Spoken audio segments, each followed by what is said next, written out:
గెలుపు గుర్రాలకే టికెట్ల 100% స్ట్రైక్ రేటే పవన్ కళ్యాణ్ టార్గెటా? జనసేన రెండవ జాబితాలో బలమైన నేతలకే అవకాశం దక్కిందా?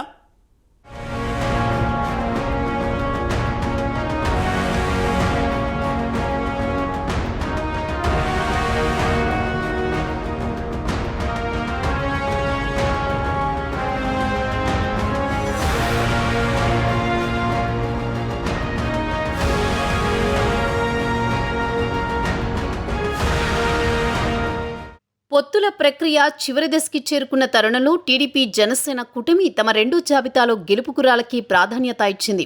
మొదటి జాబితాను ఇదివరకే టీడీపీ జనసేనలు ప్రకటించాయి.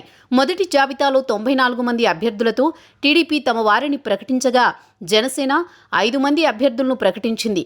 తాజాగా రెండో జాబితాలో కూడా వైసీపీని ఢీకొట్టి గెలుపు జెండా ఎగురవేసే వారికే ప్రాధాన్యత ఇచ్చినట్లు తెలుస్తోంది.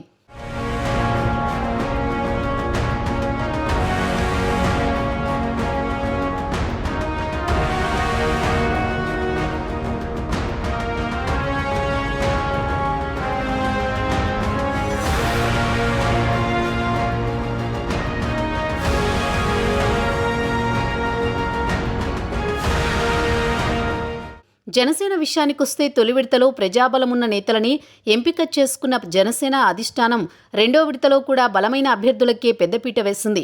రెండో విడతలో తాడేపల్లిగూడెం నుంచి బోలిశెట్టి శ్రీనివాస్, నర్సాపురం నుంచి బొమ్మిడి నాయకర్, ఉంగుటూరు నుంచి పచ్చమట్ల ధర్మరాజు, నిడదవోలు కందుల దుర్గేష్, భీమవరం పులపర్తి రామాంజనేయులు లాంటి బలమైన నేతలను ఎంచుకోవడంతో ఆయా నియోజకవర్గాల్లో గెలుపు నల్లేరు మీద నడకే అంటున్నారు రాజకీయ పరిశీలకులు.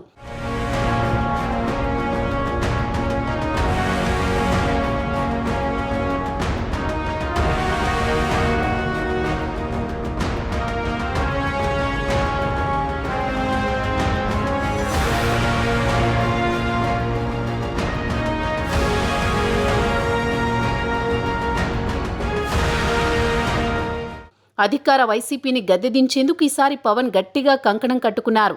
రాష్ట్రం బాగుండాలన్న లక్ష్యంతో 3 పార్టీలను పొత్తులో కలిపింది పవన్ కళ్యాణే. సీట్లు కాదు, రాష్ట్రం బాగుండడమే తనకు కావలసింది అన్న ఆశయంతో రాజకీయం చేస్తున్నారు సేనాని. అందుకే ఎన్ని సీట్లలో పోటీ చేశామన్నది కాదు, స్ట్రైక్ రేటే ముఖ్యమంటున్నారు. ఇంకోవైపు బరిలోకి దించే అభ్యర్థులను కూడా అన్ని విధాలుగా బలవంతులను ఎంపిక చేసుకుంటున్నారు. మరి స్ట్రైక్ రేట్ ఏ మేరకు సాధిస్తారో అన్నది మాత్రం తేలాల్సి ఉంది.